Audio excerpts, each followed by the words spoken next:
युक्ति प्रमाण देखते हैं। युक्ति प्रमाण के अंदर क्या है, आप देखो इन्होंने फिर से सीक्वेंस अजीब सा कर दिया। इन्होंने पहले एग्जाम्पल बताया है, उसके बाद में उसकी डेफिनेशन बताई है।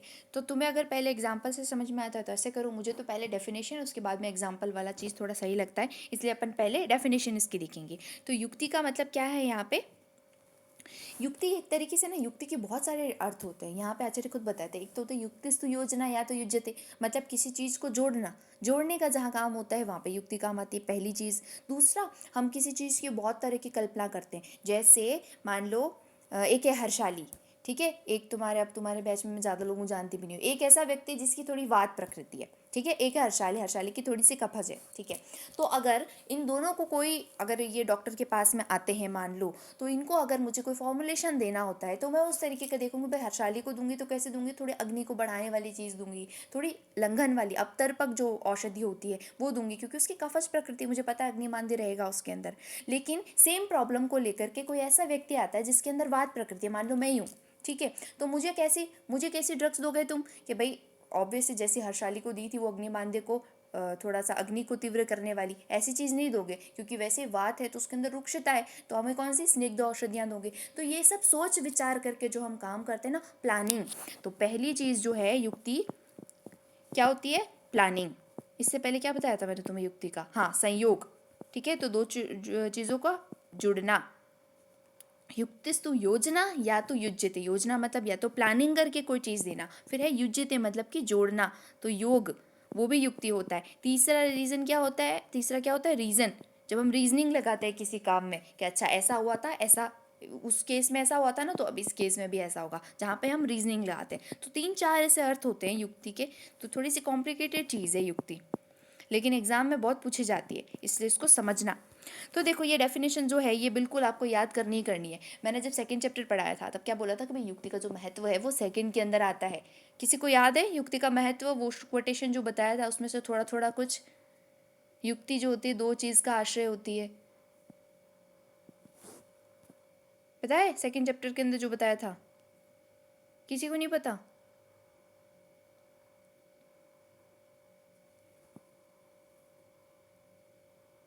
मोनिका कुछ बोल रही क्या? चलो ठीक है, ये पढ़ लिया करो यार।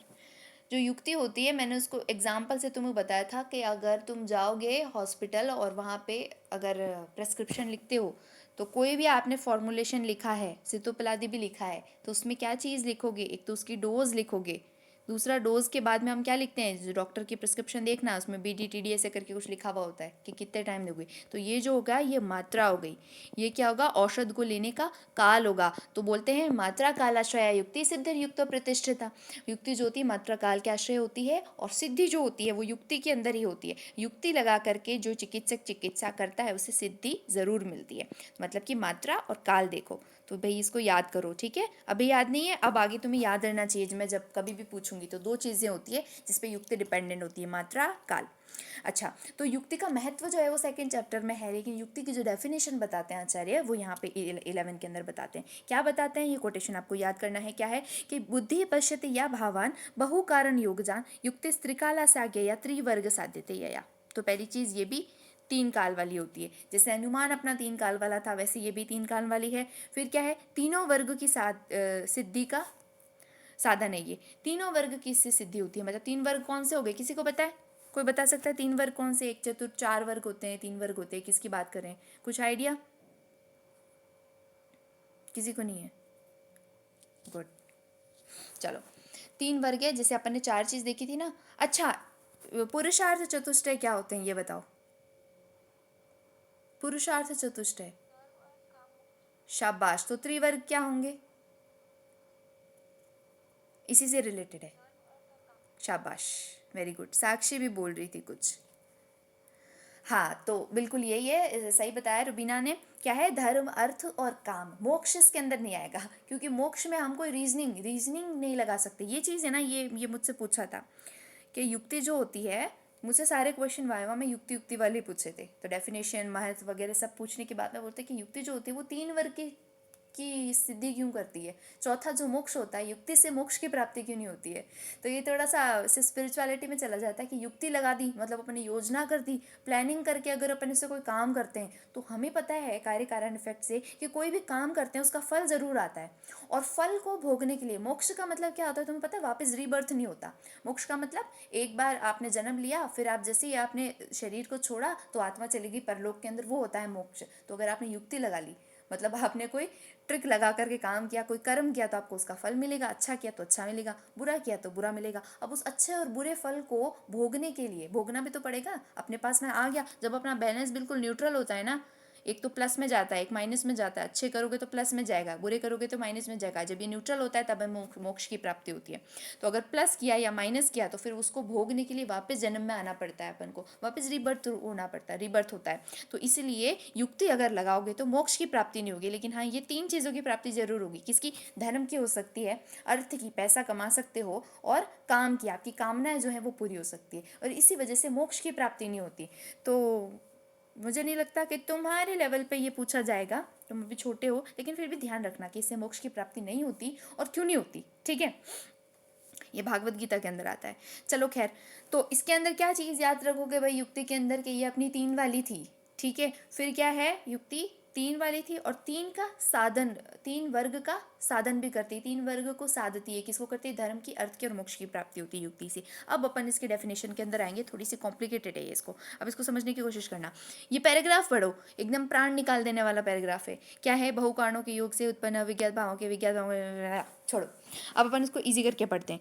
क्या बोल रहा है देखो, इसके अंदर से कुछ कुछ चीज़ अपन निकालते हैं कि भाई एक तो होता है विज्ञात भाव, एक होता है कार्य कारण भाव, ठीक है? उसके अनुसार तथ्य को देखना है। किसके अंदर देखना है? अविज्ञात भावों के अंदर देखना है। इसका मतलब क्या हुआ कि एक चीज़ अपन को पता है, कोई चीज़ कि ये ऐसे ऐसे करते हैं तो ऐसे होता है, फिर उसी चीज़ को, उसका एग्जाम्पल लेकर के उसको उस चीज़ को अप्लाई करके मतलब समझ के अपन किसी दूसरी चीज़ में अप्लाई करते हैं। जैसे मैं अभी यहाँ पे तुम्हें लेयर रीडिंग बता रही हूँ, तो लेयर रीडिंग मैं कहाँ बता रही हूँ? चरक के अंदर बता रही हूँ। अब मान लो अगर तुम में से कोई लोग ये बात सीख गए कि हाँ लेयर में रीडिंग हम ऐसे करते हैं, क्रैमिंग जो मैं तुम्हें बता रही हूँ ना, क्रैमिंग बोलते हैं इसको, तो क्रैमिंग हम ऐसे करते हैं। अब इसी चीज़ को, इसका नॉलेज लेकर के, इसका तथ्य लेकर के तुम कहाँ अविज्ञात भाव, मतलब कि मान लो एनाटॉमी पढ़ते हो, इसी चीज़ को अप्लाई करते हुए कि जैसे टेक्निक अपनी वही थी ना, वैसी टेक्निक ये है, तो वो क्या होगा? वो युक्ति हो गया। जैसे बचपन में आपको सम्स वगैरह सिखाते थे ना, मल्टीप्लिकेशन सिखाते थे, तो वो तो ऐसे बताते कि भाई हाँ 23 × 4 करोगे तो ऐसा होगा। फिर मैं तुम्हें एक पैटर्न बता देता हूँ कि भाई देखो ऐसा होता है। तो अब इस नॉलेज का यूज़ करके तुम, और अगर तुम्हें कोई सम दिया और कोई मल्टीप्लिकेशन दिया तो उसका भी आप निकाल सकते हो ना, इसे हम युक्ति बोलते हैं। तो ये हो गया अपना विज्ञात, जो कि मैं तुम्हें बता रही हूँ। और अविज्ञात क्या होता है? जब हम कोई एक्सपेरिमेंट करके देखते हैं। तो चौथा युक्ति का अर्थ क्या आता है? एक्सपेरिमेंट करना, समझे? अब इसको लिखोगे कैसे? एक और एग्जाम्पल तुम्हें बताती हूँ मैं। अच्छा, जैसे मान लो नेहा है, ठीक है? नेहा है ना तुम्हारी क्लास में, शायद रोज़ ज्वाइन करती है, वो होगी आज भी। तो नेहा है, वो अपना क्लिनिक खोल के बैठी है, उसके पास कोई पेशेंट आता है प्रतिशाय का, ठीक है? अब उस प्रतिशाय के पेशेंट को नेहा देती है ताली सादी चूर्ण, दे दिया। अब वहाँ पे उससे मिलने के लिए मान लो हर्षाली आती है उसके क्लिनिक पे, और उसने देखा कि प्रतिशाय का पेशेंट आया और उसने ताली सादी चूर्ण दिया है। फिर हर्षाली गई अपने क्लिनिक पे, उसके पास में भी ऐसे पेशेंट आता है। तो फिर अब उसको जो विज्ञात तत्व, जो उसे पता है, ये देखो विज्ञात भाव, ठीक है? अब उसको पता है, उसने पेशेंट को उसने ताली सादी चूर्ण दिया था, वो ठीक भी हो गया था। अब मेरे पास भी पेशेंट आया, अगर मैं भी इसको ताली सादी चूर्ण दे दूँ तो ये भी ठीक हो जाएगा। तो ये जो तुमने प्लानिंग करी है ना, ये जो तुमने जोड़ बाकी करी ना, इसको हम युक्ति बोलते हैं, समझ गए? युक्ति से काम करो, ऐसे बोलते हैं, युक्ति से काम करो। तो अब इसको लिखोगे कैसे? अब तुम समझ गई ना युक्ति का मतलब क्या होता है ईजी लैंग्वेज में। तो फर्स्ट लेयर में तुम्हें इसको चीज़ सिर्फ चीज़ को समझनी है, ठीक है? दूसरी लेयर में, और फर्स्ट चीज़ में इसको समझना है, और एक दो थोड़ा ये देख लेना कि भाई विज्ञात भाव इसके अंदर आता है, थोड़ा कार्य कारण भाव आता है, अविज्ञात, ये 3 ही इंपॉर्टेंट वर्ड है। तो ये इंपॉर्टेंट चीज़ क्या है? अच्छा, अब मैं कार्य कारण बताती हूँ तुम्हें। ये अपन ने देख लिया। क्या बोल रहा है? विज्ञात भावों के कार्य कारण भाव के अनुसार। कार्य का मतलब होता है कॉज, और कारण, सॉरी, कारण का मतलब होता है कॉज, और कार्य का मतलब होता है इफेक्ट। तो ये आती है कॉज एंड इफेक्ट की थ्योरी। तो कारण, यहाँ पे इसने चिकित्सा मतलब औषध दी, नेहा ने औषध दी, और उससे क्या हुआ? रोगी जो होता है वो ठीक हो गया, मतलब उसको आरोग्य मिला, ठीक है? तो यहाँ जो औषध है वो क्या है? वो है कॉज, किसका कॉज है? वो रोगी जो ठीक हो गया उसका कॉज है, मतलब ये जो हो गया ये इफेक्ट हो गया, तो ये हो गया अपना कारण और ये हो गया इसका कार्य। ठीक है।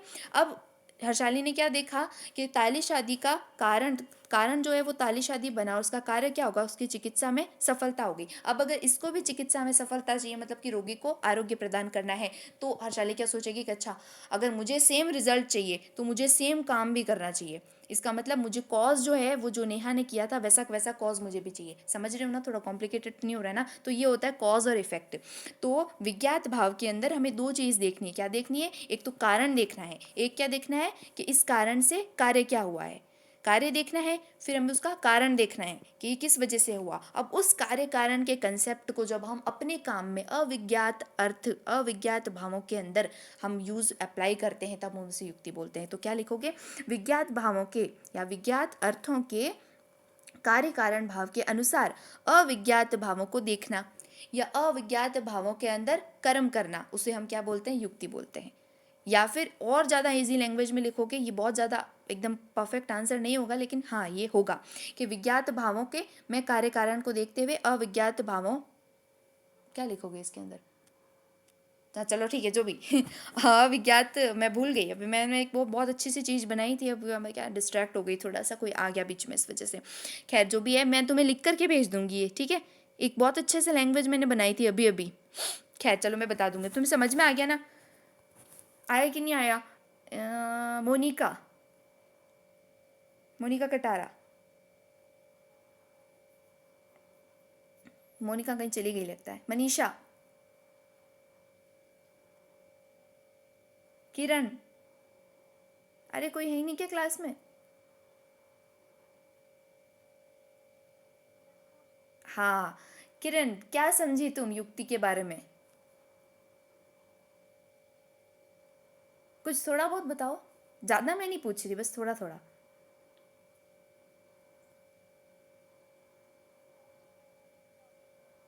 गुड। हम्म। हम्म। हाँ।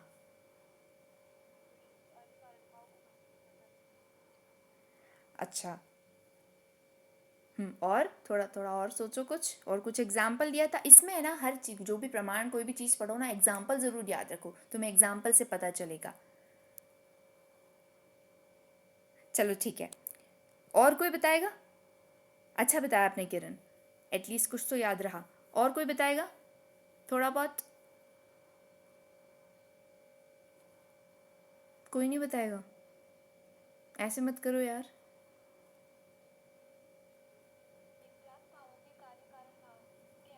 हम्म।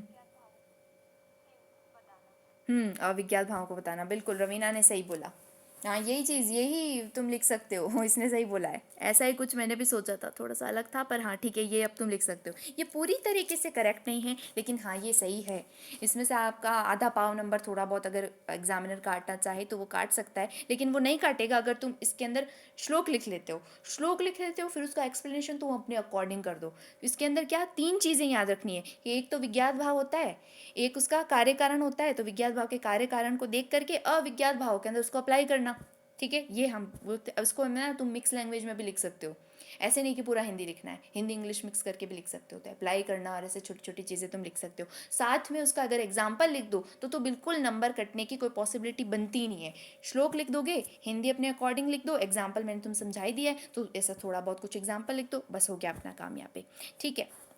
अब देखो, ये यहाँ पे कुछ उपसंहार बता रहा है कि चार तरह की जो होती है यही परीक्षा है, दूसरी कोई परीक्षा नहीं है। अब अगर आपसे पूछा जाए कि प्रमाण कितने होते हैं तो क्या बताओगे? चरक के अंदर अगर पूछा जाए कि प्रमाण कितने होते हैं तो भाई चार ही होते हैं, क्योंकि आयुर्वेद में हमारे जो आप्त हैं, आप्त ने बता दिया कि चार हो गए हैं, इसके अलावा और कोई होता ही नहीं, तो चार ध्यान रखना है। फिर क्या है, जिन चार परीक्षाओं असत सत असत की परीक्षा की जाती है। अच्छा ये मैंने तुम्हें नहीं बताया ना, ये स्टार्टिंग में तुम्हें नहीं बताया, वापस चलो पीछे, कुछ छूट गया है अपना इंपॉर्टेंट चीज़। ये देखो क्या बोल रहे हैं यहाँ पे आचार्य कि द्विविधम एव खलु सर्वम सच्चा असच्चा। इस संसार में जितनी भी वस्तु है ना वो दो तरह की होती है, या तो सत होती है या असत होती है। सत मतलब जिसकी सत्ता हो, मतलब जो एग्जिस्टेंशियल हो, जो एग्जिस्ट करती हो वो सत है। जो एग्जिस्ट नहीं करती, जैसे स्वास्थ्य है, तो एग्जिस्ट करता है तो सत है, स्वास्थ्य नहीं है मतलब रोग है तो स्वास्थ्य का अभाव हो गया, तो वो क्या असत हो गया, समझे। तो दो तरह की वस्तु होती है, तो वो एग्जिस्ट करेगी या तो नहीं करेगी। अब ये इन वस्तुओं की परीक्षा, इनके ऊपर अगर इनका इन्वेस्टिगेशन हमें करना है तो वो किस बेसिस पे करते हैं, तो भाई चार तरीके हैं हमारे पास, मतलब कि जो चार प्रमाण बताए ना वो बताया। क्या मैंने चार क्यों बता रहा हूँ कि भाई दो तरह की वस्तु है, उसकी अगर आपको परीक्षा करनी है तो इन चार तरीकों से आप कर सकते हो। एक चीज़ इसके अंदर और छूटी, हाँ, युक्ति। अब युक्ति को देख करके अपन ने क्या देखा था कि विज्ञात देखा, फिर अर्शाली ने ऐसा सोचा होगा कि हाँ भाई देखो इसकी ठीक हो गई तो क्या पता मेरा पेशेंट जो है वो भी ठीक हो जाए। तो ये तुम्हें कुछ कुछ अनुमान जैसा नहीं लग रहा? तो ये बिल्कुल अनुमान जैसा ही है। आगे जो आचार्य 8 चैप्टर में आते हैं ना, यहाँ पे तो इन्होंने चार बता दिए, आठवें विमान आठ के अंदर आते आते बोलेंगे कि नहीं यार मैं तो भूल गया था, चार नहीं तीन ही होते हैं, क्योंकि अनुमान के अंदर ही हमने युक्ति को डाल दिया। ये एक तरीके का अनुमान ही हो गया युक्ति भी, ठीक है। अनुमान लगा करके अपन काम करते हैं। तो एक थोड़ा सा ध्यान रखना कि अनुमान के अंदर ही युक्ति को ले लिया उन्होंने, इसलिए तीन बता दिए। तो बस ये दिखना था। फिर क्या है, अब यहाँ पे चतुर्विध प्रमाण से पुनर्जन्म की थोड़ी बहुत सिद्धि की है, पूछ लेते हैं ये आपसे। इधर पूछते हैं थोड़ा, उसमें भी पूछते हैं, तो चलो उसको फटाफट कर लेते हैं। कभी कभी पूछते हैं, बाकी बहुत ज़्यादा इंपॉर्टेंट नहीं है ये। तो इन्होंने बोला कि जो पुनर्जन्म होता है इसके लिए हमने चार प्रमाण बताया ना, इससे मैं तुम्हें बताता हूँ देखो कैसे होता है। पहली बात तो आप्तोपदेश। आप्तोपदेश से कैसे सिद्धि करोगे भाई? आप्तोपदेश का मतलब क्या है कि किसी ने कुछ कह दिया, तो हमारे जो शास्त्र हैं उन्होंने कह दिया कि पुनर्जन्म होता है तो होता है। तो उन्होंने कैसे कहा? उन्होंने ये बोला कि दान तपस्या सत्य बोलना, अहिंसा का भाव रखोगे, ब्रह्मचर्य का अगर पालन करोगे तो वो क्या करते हैं, वो आपको अभ्युदय और निश्रेयस देने वाले होते हैं। ठीक है, अभ्युदय का मतलब होता है आपके इहलोक में, मतलब आपके इधर आपको सही रहेगा सब कुछ आप जब जीवित हो ना। और दूसरी चीज़ निश्रेयस, ये इंपॉर्टेंट है। निश्रेयस का मतलब होता है कि आपके परलोकिक उन्नति देने वाले होते हैं, मतलब आपका परलोक सुधरेगा इस काम को करने से। तो अगर उन्होंने निश्रेयस वर्ड यानी कि परलोक का अगर यूज़ किया है, इसका मतलब क्या, परलोक तो होता है।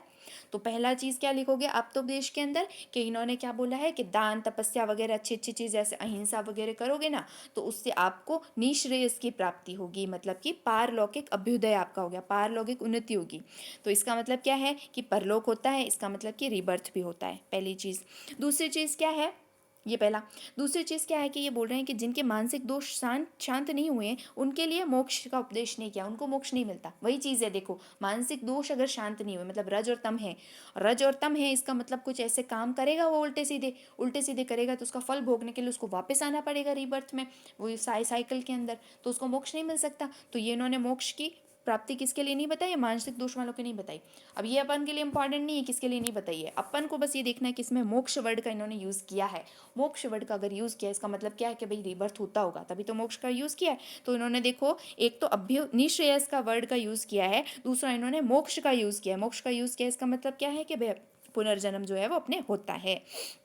फिर तीसरी चीज़ क्या है, हाँ कि देखो अब जिनकी बुद्धि वगैरह नष्ट नहीं हुई है, यज्ञ आदि कर्म करते हैं, मतलब जो अपने आप्त है उन्होंने पुनर्भव होते हुए देखा है, अपने दिव्य ज्ञान से पुनर्भव को होते हुए देखा है, इसलिए हम मानते हैं कि पुनर्भव होता है। तो तीन तरह होंगे आप्तोपदेश के अंदर, तीन चीज़ें हो गई। क्या हो गई भाई, पहली चीज़ तो क्या हो गई, पहली चीज़ मैं कैसे भूल गई, पहली चीज़ उन्होंने बोला है कि निश्रेयस मिलता है, निश्रेयस मतलब पारलौकिक उन्नति होती है, ठीक है। फिर दूसरी चीज़ और लास्ट में तीसरी चीज़, तो ये तीनों चीज़ें आपको याद रखनी है, मतलब थोड़ा सा दिमाग के अंदर रखना कि भाई अभ्युदय होता है, और कहाँ गया, हाँ दूसरा क्या है, मोक्ष वर्ड का इन्होंने यूज़ किया है, और तीसरी चीज़ क्या है, इन्होंने अपनी जो बुद्धि है कौन सी, दिव्य ज्ञान से पुनर्भव को होते हुए खुद देखा है, इसलिए ये इंपॉर्टेंट है। दूसरा प्रत्यक्ष। अब आपसे अगर क्वेश्चन पूछते हैं ना तो यहाँ से पूछा जाएगा, बाकी कहीं पे भी मैंने नहीं देखा कि इस प्रमाण से बताओ उस प्रमाण से बताओ, प्रत्यक्ष से जरूर पूछते हैं, कभी कभी पदार्थ में भी आ जाता है। तो क्या है, प्रत्यक्ष से कैसे सिद्धि करोगे, इसके अंदर टोटल 13 क्वेश्चन पूछे हैं, तो ये चीज़ तो ध्यान रखना कि 13 चीज़ों के आधार पर इन्होंने बताया कि भाई पुनर्जन्म होता है। तो क्या है, देखो अगर पुनर्जन्म का मतलब क्या है, इसका मतलब यह है कि एक आत्मा ने जन्म लिया, फिर उसने शरीर छोड़ा, फिर वो वापस अपने वो सारे कर्म जो पहले उसने उस शरीर के अंदर किए थे, वो सारे कर्म आत्मा के अंदर रिकॉर्डेड होते हैं, वो लेकर के वो दूसरे शरीर के अंदर जाती है, उसके अकॉर्डिंग ही वो सारे उसके साथ जो भी लाल पीले कर्म होते हैं ना वो सब उसी वजह से होते हैं। तुम्हारे अगर नसीब खराब है तो तुम्हारे कर्मों की वजह से खराब है, आचार्य तो ये बोलते हैं, ठीक है। लेकिन जो अपुनर्भववादी होते हैं, मतलब जो बोलते हैं कि हमने ये देखा नहीं तो हम नहीं मानेंगे, वो क्या मानते हैं कि सारे आत्मा एकदम फ्रेश है, नया नया माल है सब, मतलब शरीर है, काम कर रहे हैं, फिर शरीर मर गया तो फिर वो जो एग्जिस्टेंस, जो वो जो लाइफ थी ना, वो वहाँ पे ख़त्म हो चुकी है। अब अगर कोई दूसरा व्यक्ति आता है तो वो कोई दूसरी फ्रेश लाइफ है, वो उस चीज़ का कंटिन्यूएशन नहीं है। हम ये मान वो अपुनर्भववादी जो है वो ये मानते हैं। तो अब अगर ऐसा मानते हैं तो बताओ ऐसा क्यों होता है? ये कह रहे हैं कि माता पिता समान संतान, माता पिता सेम है लेकिन उनकी संतान जो होती है वो समान नहीं होती। हम सारे अगर सिबलिंग भी होते हैं तो उन सब के अंदर अलग अलग कैरेक्टरिस्टिक देखते हैं। इवन जो मोनोजाइगोटिक ट्विंस होते हैं, मोनोजाइगोट मतलब एक जाइगोट के अंदर हो जाता है, फिर अब दो हो जाते हैं, तो उसकी वजह से जो बच्चे होते हैं ना, जो एक ही जैसे दिखते हैं, बिल्कुल सेम दिखते हैं, सेम जेंडर के होते हैं, लेकिन उनके भी कुछ कुछ हैबिट्स ऐसी होती है जो अलग होती है, जो एक दूसरे को अलग करती है। तो ऐसा क्यों होता है? कुछ लोग अमीर होते हैं, कुछ लोग गरीब होते हैं, ऐसा क्यों होता है? फिर देखो दूसरा चीज़ क्या बताया, इनका उत्पत्ति कारण सेम होता है लेकिन फिर भी इनका वर्ण, स्वर, आकृति, मन, बुद्धि सब चेंज होता है, भाग्य भी चेंज होता है। फिर है उत्तम और हीन कुल में जन्म होना। अब देखो अगर सारी आत्माएं फ्रेश है, सबका एकदम ऐसा पास्ट का बैलेंस सब कुछ क्लियर है, उन्होंने कुछ किया ही नहीं है पहले, जब हम कुछ कर्म नहीं करेंगे तो उसका फल भी ऐसा क्यों मिलेगा? तो किसी का तो बहुत अच्छे कुल में जन्म होता है, कोई एकदम भिखारी के घर पे पैदा होता है, तो उसने उसको ये सब उसको क्यों देखना पड़ा? जैसे भिखारी का तो तुम चलो कह सकते हो कि मान लो उसने इस जन्म में कुछ ऐसे कर्म किए होंगे जिसकी वजह से उसको ऐसा हुआ कि उसको फाइनेंशियल क्राइसिस का सामना करना पड़ा, चलो ठीक है। लेकिन जो बच्चा पैदा हुआ है अभी नया नया, उसकी क्या गलती है इसके अंदर? उसको क्यों ये सब देखना पड़े? है ना? तो ये तो ऐसा हो गया ना, ये फेयर नहीं रहा। फिर कुछ लोग ऐसे होते हैं जो बहुत स्वस्थ रहते हैं लेकिन कोई बच्चा पैदा होने से पहले ही बीमार है, किसी के वो मिट्रल वॉल क्लोज नहीं होता तो उसकी वजह से उसको कहते हैं ना हृदय में छेद है, तो बच्चों के अंदर बहुत कॉमन होता है। तो ऐसा क्यों होता है? ये सारी चीज़ें उन्होंने बताई। तो यहाँ पे आचार्य बोलते हैं देखो ऐसा होता है ना, इसलिए होता है क्योंकि ये जो बच्चा तुम देख रहे हो ये बच्चा नहीं है, ये पुरानी आत्मा का कंटिन्यूएशन है। मतलब ये किसी और बॉडी के अंदर था, उसने कुछ कर्म किए जिसका उसको यहाँ पे आकर के फल मिल रहा है। ठीक है, तो ऐसे टोटल 13 क्वेश्चन है। ये 13 क्वेश्चन तुम्हें बिल्कुल भी याद नहीं करने। ये पैराग्राफ पढ़ो, इसका जो विमर्श है ना, मैं बोलूँगी इसका विमर्श पढ़ो, ये बहुत बढ़िया बात है, तुम्हें चीज़ें समझ में आने लगेगी कि हाँ ऐसे। अब इसके अंदर जो चीज़ तुम्हें आत्मसात होती हो, जो चीज़ तुम्हें अच्छी लगती है उसको उठा लो। ठीक है, सारी चीज़ इसके अंदर नहीं पढ़नी है। जैसे एक चीज़ और देखना, ये अशिक्षित शिशु का रोना और दूध पीना, ये थोड़ा याद रखना कि जो बच्चा है, चलो मान लो एकदम फ्रेश आया है, तो उसके अंदर सकलिंग रिफ्लेक्स कहाँ से आ गया? दूध कैसे पी रहा है वो? उसको तो अपन ने सिखाया थोड़ी ऐसे पीना है। इवन जो बच्चा इंट्रायूटराइन होता है, इंट्रायूटराइन लाइफ में ही उसका 9th मंथ 8th मंथ में 9th मंथ में सकलिंग रिफ्लेक्स जो होता है वो शुरू हो जाता है। इस वजह से कभी कभी वो जो एमनियोटिक फ्लूइड होता है सैक के अंदर होता है ना, ऐसे ये बच्चा यूँ लटका हुआ होता है ऊपर से प्लेसेंटा से, यहाँ पे फ्लूइड भरा हुआ होता है, इस फ्लूइड को कभी कभी एनगल्फ कर लेता है, तो उससे फिर आगे कॉम्प्लिकेशंस होते हैं। खैर वो भी तुम्हारे काम की चीज़ नहीं है। मतलब मैं ये कह रही हूँ कि सकलिंग रिफ्लेक्स जो है ना उनका, वो बहुत पहले से शुरू हो जाता है। तो बताओ किसने सिखाया उसको? इसका मतलब क्या है, उसने पहले बहुत सारे बर्थ लिए हैं, और लिए हैं तो उसके ऊपर इंप्रेशन है कि हाँ भाई हमें अगर जिंदा रहना है अपन को तो ऐसे करना पड़ेगा, तो इसलिए उसके अंदर वो रिफ्लेक्स आते हैं। तो यहाँ ये बता रहे हैं कि ये चीज़ तो तुम प्रत्यक्ष देख रहे हो ना भाई, अब इसका रीज़न बताओ, नहीं बता सकते, इसका मतलब जो है तुम जो बात कह रहे हो वो गलत है, मैं जो बात कह रहा हूँ वो सही है।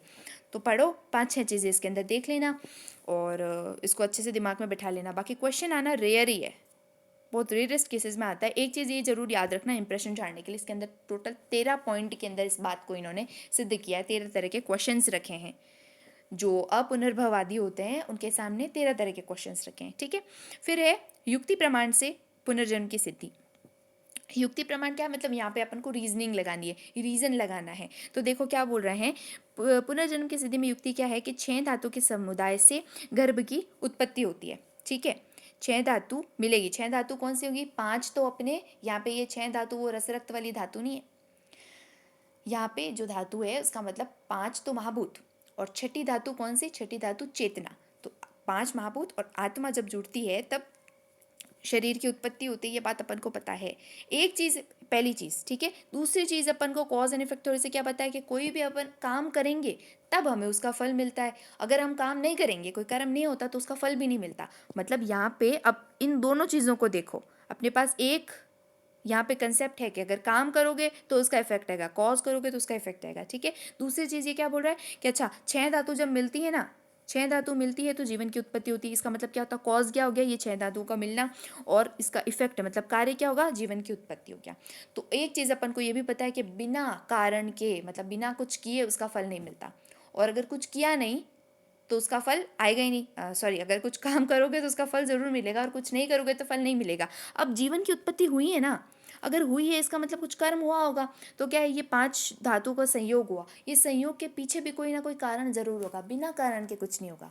ये चीज़ अपन को पता है ना कॉज इफेक्ट थ्योरी से, तो अपन ने कॉज इफेक्ट थ्योरी को इधर लगा दिया कि भाई 6 धातु का संयोग हुआ, आप कह रहे हो इस संयोग की वजह से जीवन की उत्पत्ति हुई, वो तो ठीक है, लेकिन ये संयोग क्यों हुआ बताओ, इस संयोग के पीछे भी तो कोई रीज़न होना चाहिए। तो यहाँ पे अपन ने युक्ति लगा ली, तो युक्ति प्रमाण से इसकी ये सिद्धि करी। आचार्य ये क्या बोलते हैं कि ये ऐसा अपन ने संयोग हुआ और जीवन की उत्पत्ति हो गई, लेकिन हमने वापस क्रॉस क्वेश्चन किया कि ये संयोग क्यों हुआ, ये बताओ। 5 महाभूत तो अलग अलग थे, आत्मा तो अलग अलग थी, वो आके क्यों जुड़ी, तो उसके पीछे कोई ना कोई रीज़न रहा होगा। तो ये हो गया युक्ति प्रमाण से सिद्धि। अब ये छोटा सा है इसलिए इसको पूछते नहीं है, वाइवा में कभी पूछे तो पूछे, बाकी नहीं पूछते इसको, लेकिन हाँ तुम ध्यान जरूर रखना इसको। एक साथ आ सकता है कि चतुर्विध प्रमाण से पुनर्जन्म की सिद्धि करें, तो उसके अंदर युक्ति के अंदर तुम्हें ये चीज़ लिखनी है। हम यहाँ पे क्या कर रहे हैं, इधर छोटी सी लाइन में लिख लेना, हम क्या करें, षड धातु के समुदाय में कॉज एंड इफेक्ट थ्योरी लगा रहे हैं कि इसका संयोग क्यों हुआ। ठीक है, तो इसका संयोग क्यों हुआ, मतलब पुराने कोई कर्म अपन ने किए होंगे उसकी वजह से इसका संयोग हुआ, उसके अंदर वो वाली आत्मा आकर के जुड़ी और ब्ला ब्ला जो भी है, जो जीवन की उत्पत्ति हुई। अब देखो, अच्छा ये हो गया क्या पूरा, अनुमान रह गया ना अपना, कहाँ गया,